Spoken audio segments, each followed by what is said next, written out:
부담되는 말씀이에요. 그렇죠? 너희 안에 이 마음을 품으라 곧 예수 그리스도의 마음이니 라는 말씀을 통해 올 한 해를 돌아볼 텐데, 우리는 정말 주님의 마음을 닮아가려고 애썼는가 라는 제목으로 함께 말씀을 우리가 좀 보겠습니다. 성도 여러분, 우리는 이제 2025년 마지막 예배를 드립니다. 한 해의 마지막 날이 되면 을에 우리는 2025년도에 살아온 날들을 한 번쯤은 되돌아보고 점검을 합니다. 그런데 이 밤이 지나고 나면 우리는 신기하게도 요 몇 시간이 지나면 또 새해를 맞이하게 되고 새로운 결단과 결심과 계획을 세웁니다. 되돌아본 시간이 무색할 만큼 기대와 설레임을 가지고 또 새롭게 시작을 하죠. 매일 마주하는 시간들을 오늘 이 저녁을 기점으로 우리의 마음이 달라지는 것을 보면 참 신기한 것 같아요. 그래서 우리는 송구 영신이 없는 거예요. 점검하고 신년 예배 때 새롭게 시작하자고. 하루 사이에 다 하기는 벅차니까. 그러면 우리는 이 저녁에 무엇을 점검할 것인가? 무엇을 좀 돌아볼 것인가?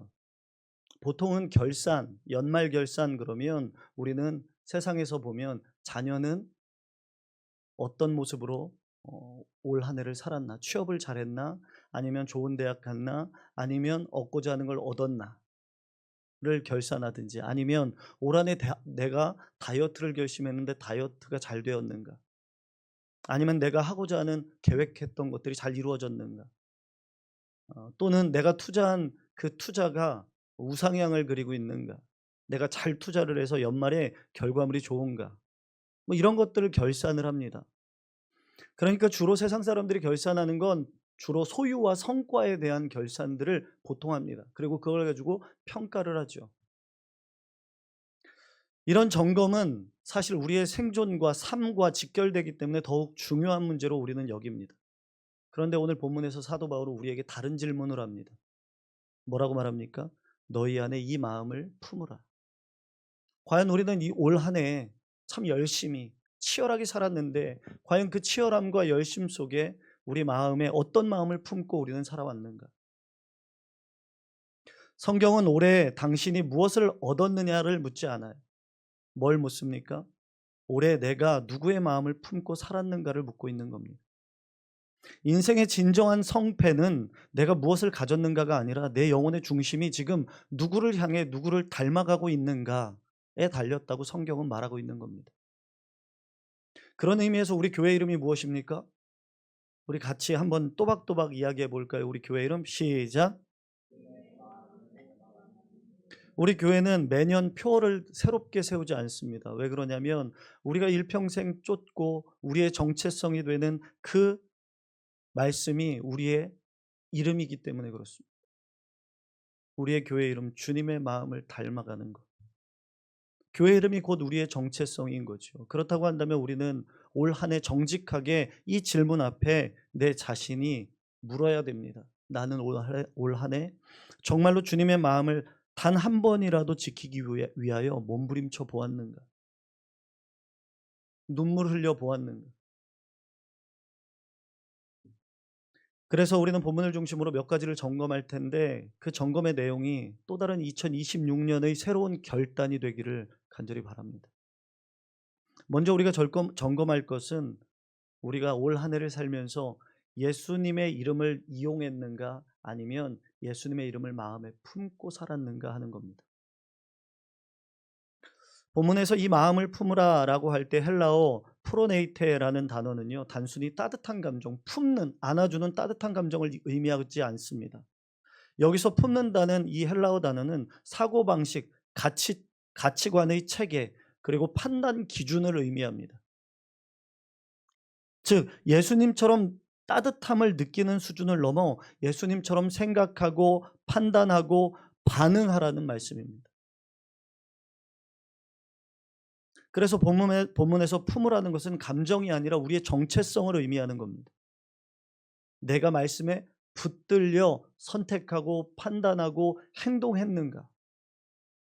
그것을 지금 묻고 있는 겁니다. 솔직히 올 한 해를 한번 돌아보십시오. 주님의 이름을 우리는 얼마나 많이 불렀습니까?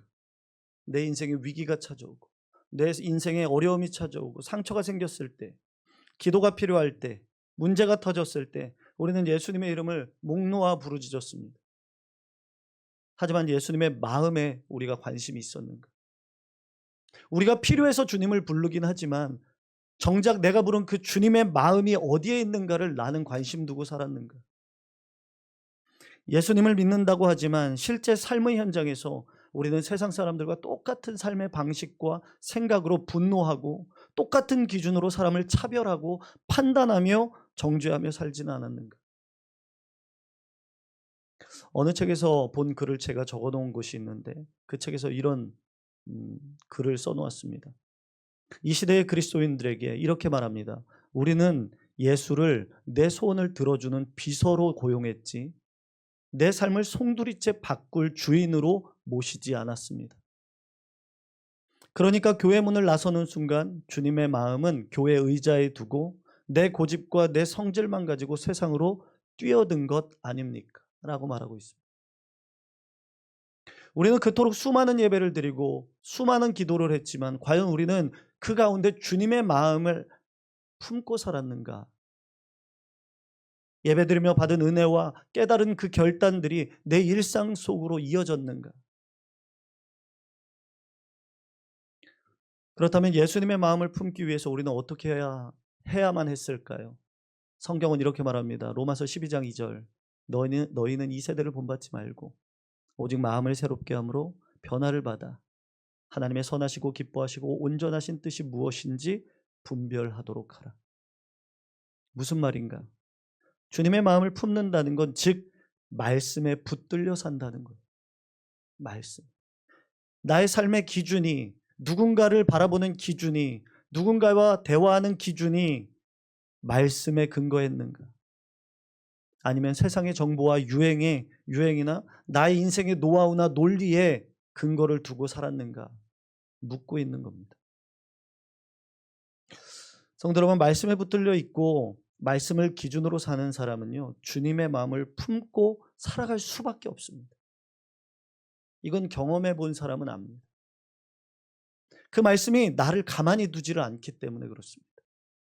그러나 주님의 이름을 이용하는 사람은 내가 급할 때는 하나님을 당장 찾지만 하나님의 은혜를 이야기하지만 정작 위기의 순간을 모면하고 나면 언제 그랬냐는 듯이 하나님의 마음과는 전혀 다른 하나님의 마음에는 관심 없는 자리에 있음을 우리는 보게 됩니다.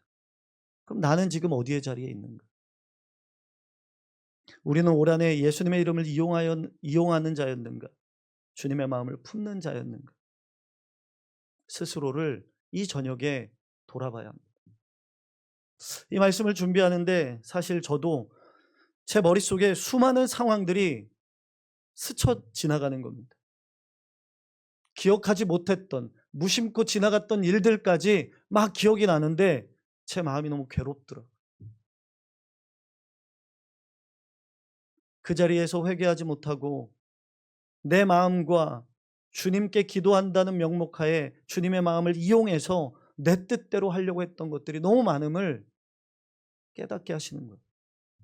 그래서 그 자리에서 말씀 준비하다가 하나님 앞에 이렇게 회개했습니다. 하나님, 2026년도에는 올해 5번 넘어졌으면 4번으로 줄이겠습니다.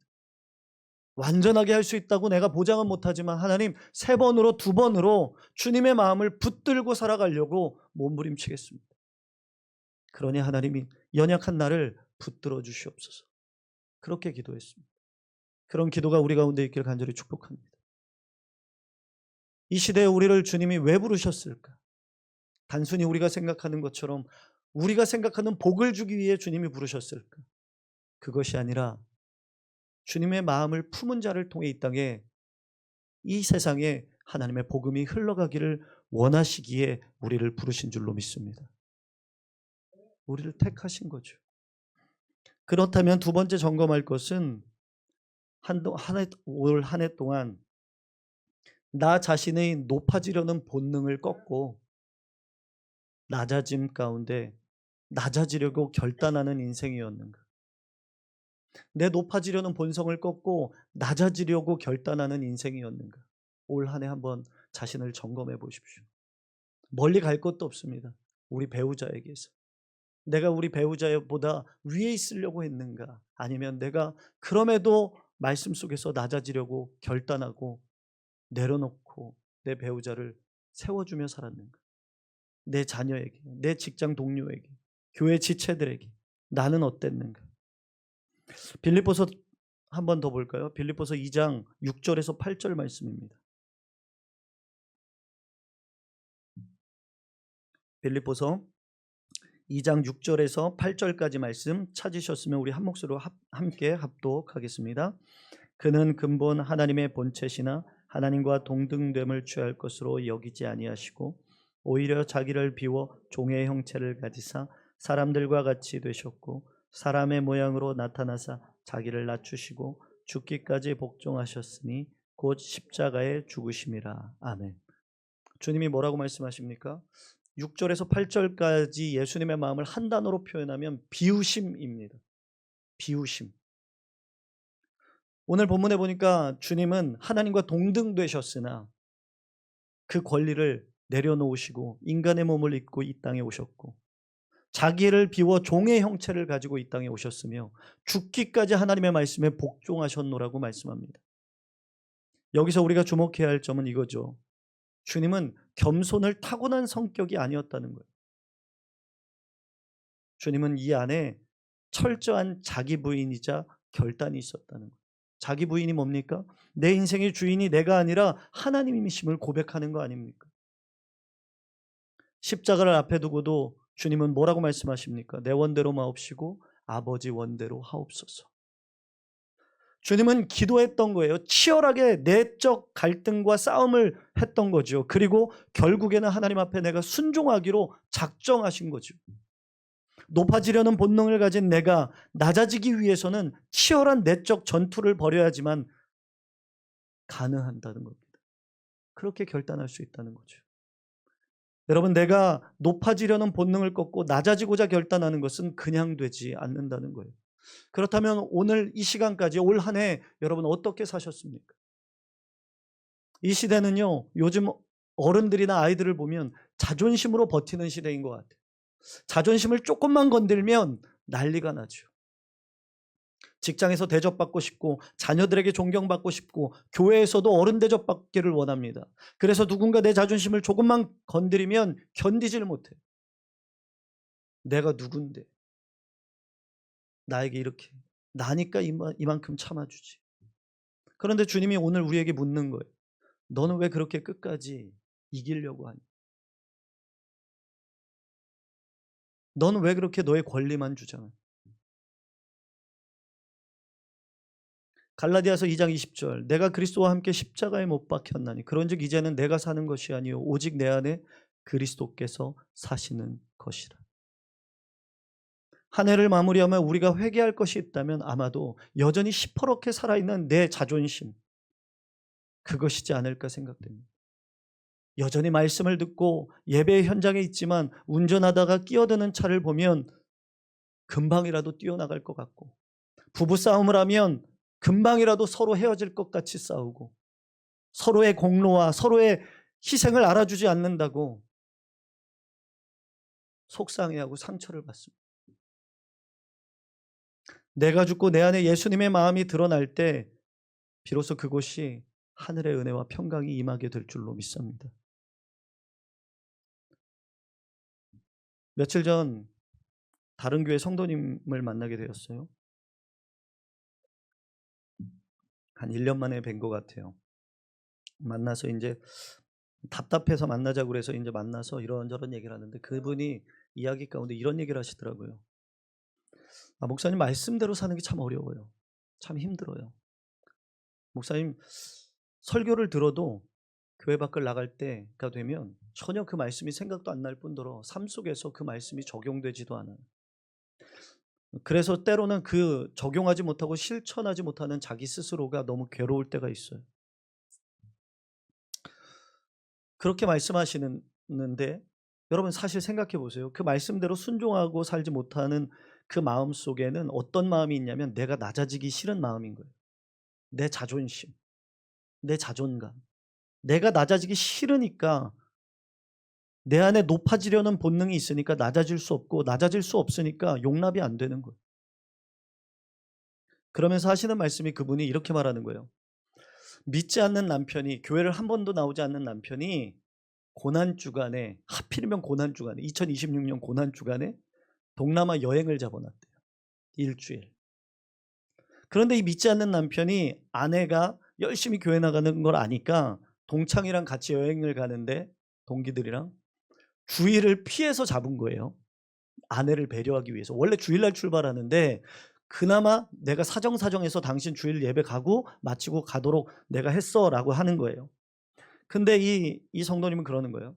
그런데 왜 하필 고난주간이냐는 거죠. 자, 여러분에게 묻겠습니다. 여러분, 여행을 가야 돼요. 그런데 고난주간이 꼈어요.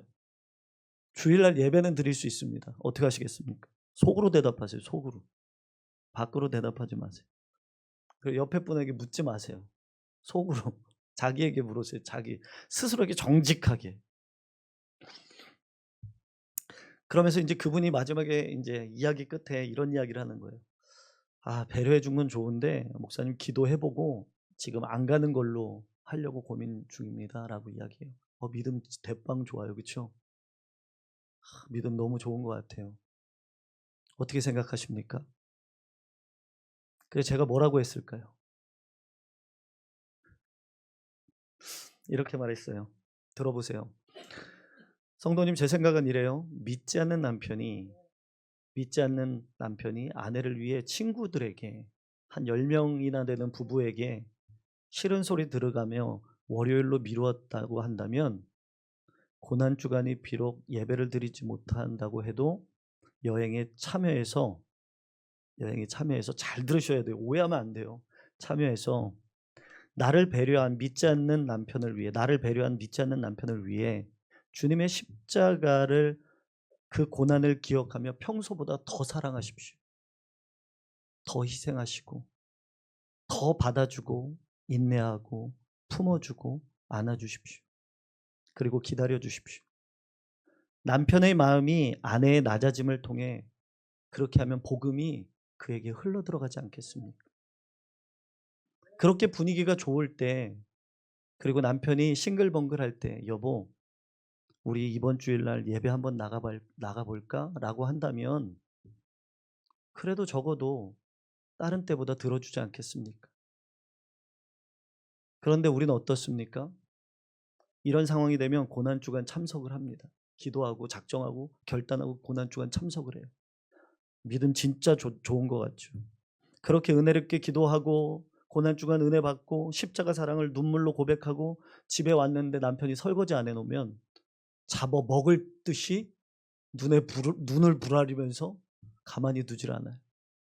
자녀가 이불 빨래 잘못해 놓으면, 옷이라도 잘못 벗어 놓으면 쏘아붙이고 으르렁거립니다. 참아주거나 믿어주거나 기다려주지 못해요. 그럴 거면 놀러 가라는 거예요. 왜 놀러는 안 가고서 은혜 받는다고 고난주간 예배드리고 와가지고 가족들을 다 잡냐고요. 그런데 더 문제는 뭔지 아십니까? 이렇게 결단한 믿음은요, 누군가를 꼭 정죄합니다. 내 지체가 여행을 가면 나는 이럴 때 포기하고 예배를 자리를 지켰는데 왜 너는 그럴 때 예배를 가? 하고 판단을 하죠. 정죄합니다. 그럴 거면 놀러 가는 게 낫다는 거예요. 여러분, 그렇다고 예배가 중요하지 않다는 게 아니에요. 고난주간 놀러 가라는 얘기가 아닙니다. 이거는 케이스가 다르죠. 상황에 따라 다른 거예요. 만약 믿는 남편이 이런 식으로 놀러 가자 그러면 자고 있으면 꼴밤을 때려서라도 정신을 차리게 해서 예배를 나와야죠. 믿지 않는 남편 한 영혼을 구원하기 위해 우리는 그 정도의 희생이 있어야 된다는 거예요. 그리고 하나님이 어떤 걸 기뻐하실까를 고민해야 된다는 거죠. 여러분, 우리가 낮아지기 힘들 때 주님의 십자가를 바라보기를 기억하시길 간절히 축복합니다. 우리가 어떤 상황 속에서도 작은 부분 같지만 하나님의 마음을 품고 낮아진다는 것, 내가 높아지려는 본능을 꺾고 낮아진다는 것 결코 쉬운 것이 아닙니다. 올 한 해 어떻게 사셨습니까? 지체들 가운데, 형제들 가운데, 가족들 가운데, 이웃들 가운데 어떤 모습으로 내가 한 해를 살았습니까? 우리 안에 내가 높아지려는 마음을 꺾고 낮아지려는 결단이 있는 2026년이 되길 간절히 축복합니다. 여러분, 그런데 중요한 것은 이렇게 주님의 마음을 품는 자에게 하나님은요, 새 날을 맡기신다는 거예요. 결코 그냥 두지 않으실 줄로 믿습니다. 하나님은 우리가 낮아지는 것을 그냥 두고 보지 않으십니다. 낮아짐 후에 오는 높이심이 있음을 꼭 기억하시길 바랍니다. 그리고 기대하길 바랍니다. 빌립보서 2장 9절에 이렇게 말씀합니다. 2장 9절 읽어볼까요? 2장 9절 천천히 시작.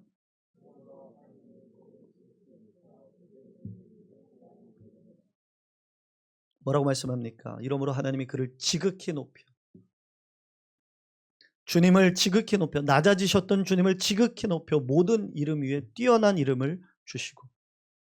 여러분, 영적인 원리는요, 굉장히 어찌 보면 간단합니다. 내가 비우면 하나님이 채우십니다. 내가 낮아지면 하나님이 높이십니다. 우리는 자꾸 이 순서를 바꾸려고 합니다. 의지적으로. 내가 높아지려고 하니까 문제가 생기는 거예요. 내가 가득 채우려고 하니까 때를 쓰니까 문제가 생기는 거죠. 나를 채워달라고 때를 쓰다가 안 채워지면 하나님을 원망합니다. 그러나 하나님은 우리의 사역이나 성과보다 우리의 마음의 모양을 먼저 보십니다. 하나님이 쓰시는 사람은 능력이 출중한 사람이 아니라 주님의 마음을 품는 그릇을 준비한 사람인 줄로 믿습니다. 이제 며칠 뒤면 2026년, 이제 내일이면 새해가 밝죠. 여러분, 어떤 기대를 품고 계십니까? 새해. 내년이면 경기가 잘 풀리고 경제가 좋아지겠지. 내년에는 올해보다 좀 더 건강하고 내 자녀도 잘 되고 조금 더 내가 소유하는 것들이 좀 많아졌으면 좋겠다. 뭐 이런 기도도 분명히 필요합니다. 그런데 우리 주담교회 성도들에게 가장 바라고 싶은 것은, 바라는 기도는 이런 기도입니다. 주님, 내년에는 상황이 바뀌기를 구하기보다 내 마음이 올해보다 좀 더 주님의 마음을 닮아가는 내가 되길 원합니다. 그런데 그 마음이 어떠한 상황 속에서도 주님을 닮기를 놓치지 않는 내가 되길 원합니다. 그런 기도가, 그런 마음을 품고 사는 저와 여러분들이 되길 간절히 축복합니다. 여러분, 주님의 마음을 품으면 고난도 축복의 통로가 됩니다. 주님의 마음을 품으면 원수 같던 사람도 불쌍해지고 극률해지기 시작합니다. 하나님은 바로 그런 사람에게 교회의 미래를 맡기시고 사명을 맡기시고 교회와 가정을 회복시키실 줄로 믿습니다. 베드로전서 5장 6절에 이렇게 말합니다. 그러므로 하나님의 능하신 손 아래에서 겸손하라. 때가 되면 너희를 높이시리라. 올 한 해 모르긴 몰라도 많이 억울하신 것도 있으실 테고 많이 속상한 것도 있으셔서 잠이 안 오는 일들도 있으셨을 겁니다. 그러나 주님의 능하신 손 아래 주님의 은혜 안에 내 마음을 다 내려놓고 언젠가 높이실, 회복시키실 하나님의 은혜를 구할 수 있는 성숙한 저와 여러분들이 되기를 간절히 축복합니다. 말씀을 정리합니다. 우리는 이 질문 앞에 다시 쓰시길 바랍니다. 나는 지난 한 해 정말 주님의 마음을 닮아가려고 눈물을 흘려보았는가? 애써 보았는가? 완벽할 수 없습니다. 우리는 여전히 넘어지고 깨지는 연약한 존재들입니다. 그러나 하나님이 보시는 것은 우리의 완벽함이 아니라 애쓰심인 줄로 믿습니다.